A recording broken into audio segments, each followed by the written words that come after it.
What exactly are wisdom teeth and why do I have them? Well, wisdom teeth are the last tooth in the back of your mouth. If you look on your x-ray, they're all the way back here. And a lot of times people don't have enough room in their jaw, and we can see there's just no space for them.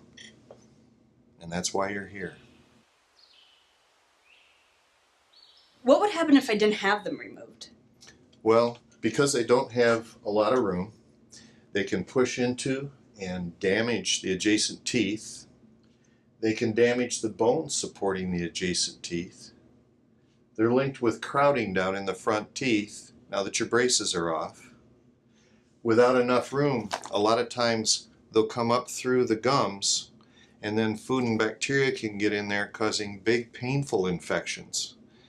But even if they're not big painful infections, we know that 1 out of 3 people by the time that they're 25 has a silent infection. These don't hurt, these don't swell, these don't taste bad. You don't know it's there.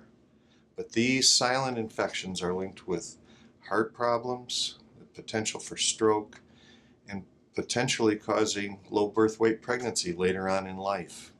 A tooth that pokes in part way like that can almost triple your risk of getting gum disease.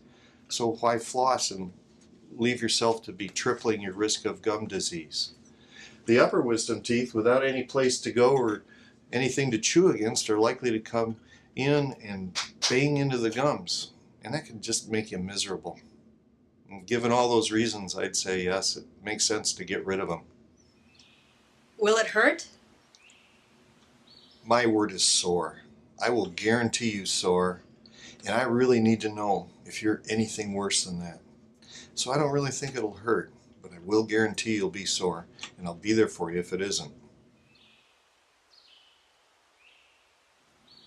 Will I have to be on drugs? Well, when it comes to your anesthesia, we're going to have you on some medicines that are very powerful so that you probably won't remember much of anything.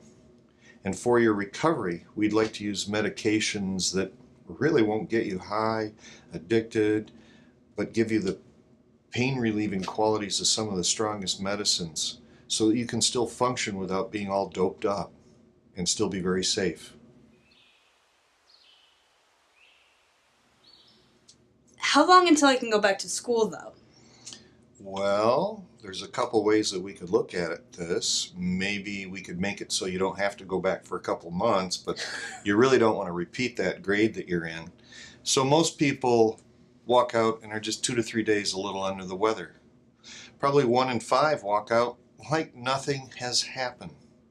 And yeah, there's a few that are just plain lousy for a week, but most folks are just 2 to 3 days a little under the weather. So after this, when can I start doing stuff, like hanging out with friends and jogging?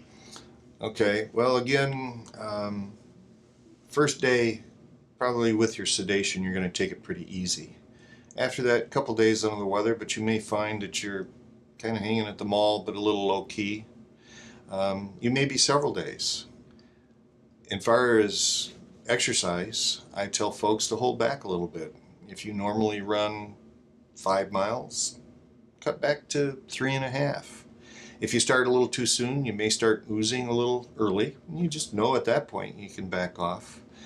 But after week, 10 days, by about 10 days, everybody's back to about 100%.